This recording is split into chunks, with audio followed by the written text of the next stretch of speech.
Alright, trying another bait here. Well, this ain't another bait. This is the Four Loko again. I've done it before in the past with an orange flavor.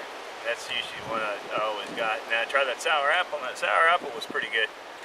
And I was going to put that out this evening, or for today. And because last time where I stuck it out there, the hogs were coming in at night. All the time. They weren't coming in during the day on that spot.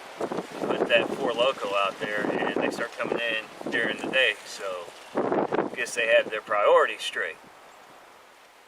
There you go. But they didn't have sour apple, so I got red.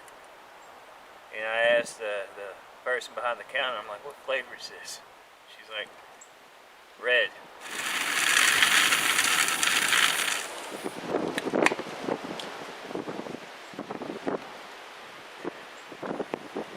I am not tasting this. Strawberry. That's what we got. Like a Fanta type drink. Definitely strawberry. Got it. Camera. And there we are. Just putting it out because, like I said, the stuff works pretty good. I haven't had any bad results with it, so here we are.